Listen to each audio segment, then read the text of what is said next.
இப்போ சவுதியை பொறுத்தவரையிலும் இஸ்ரேல் இதுவரைக்கும் சவுதியை நேரடியாக தாக்கலை. ஆனால் ஈரானை தாக்கியிருக்கு, இப்போ கத்தாரை தாக்கியிருக்கு. அடுத்து சவுதி மீதும் தாக்குதல் நடத்தினால் சவுதி தன்னை எப்படி தற்காத்து கொள்வது அப்படின்ற கேள்வியிலிருந்து இந்த அக்ரிமெண்ட்டுக்கு வந்திருக்கிறதாக மதிப்பிடப்படுகிறது. சவுதியை பொறுத்தவரையும் அது செல்வ செழிப்புள்ள நாடாக இருந்தாலும் கூட அதனிடம் இராணுவ பலம் மிகவும் குறைவு. அது ஆள் பலமும் இல்லை, இராணுவ பலமும் இல்லை. என்னதான் அமெரிக்கா சவுதிக்கு சப்போர்ட் பண்ணுது, ஆயுதம் கொடுக்குது, பணம் கொடுக்குது அப்படின்னாலும் கூட ஒரு வார்னு வந்துட்டாங்க, நாளைக்கு இஸ்ரேல் தாக்குனாங்க, சவுதி எப்படி தன்னை தற்காத்துக்கிறது? அப்போது அது ஆட்டோமேட்டிக்காக தன்னுடைய நேச்சுரல் கூட்டாளியான பாகிஸ்தான்கிட்ட போயிருக்குது. ஏன்னா பாகிஸ்தானுக்கும் சவுதிக்கும் இடையில் ஒரு 50-60 வருஷ நட்புறவு இருக்குது.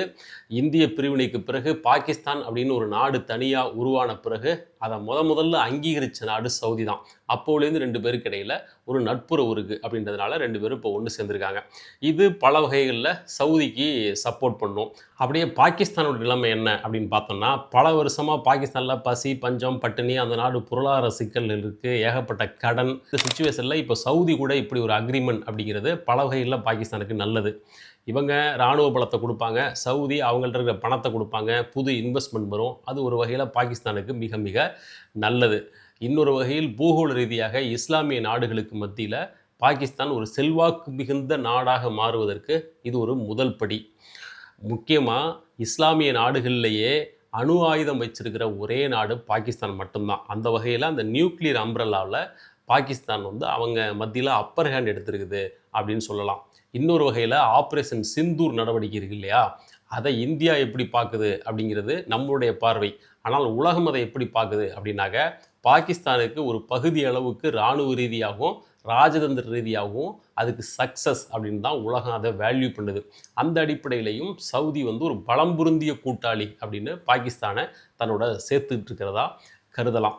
இந்தியாவுக்கும் பாகிஸ்தானுக்கும் இடையில் ஏதாவது கான்ஃப்ளிக்ட் வந்தால், அந்த பஹல்காம் அட்டாக் போல் ஏதாவது ஒரு நிலைமை வந்தால், அப்போது சவுதி என்ன ஸ்டாண்ட் எடுக்க போகுது அப்படிங்கிறது முக்கியமான கேள்வி.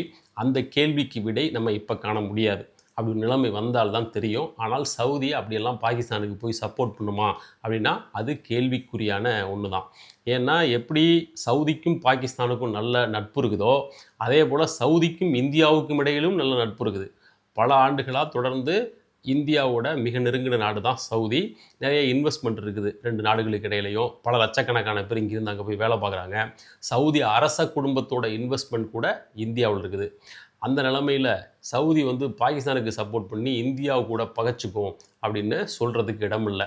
ஆனால் எந்த வகையில் பாகிஸ்தானுக்கு சவுதி உதவி செய்ய முடியும் அப்படின்னா, நிறைய இன்வெஸ்ட்மெண்ட் கொடுக்க முடியும், பணத்தை கொடுக்க முடியும்.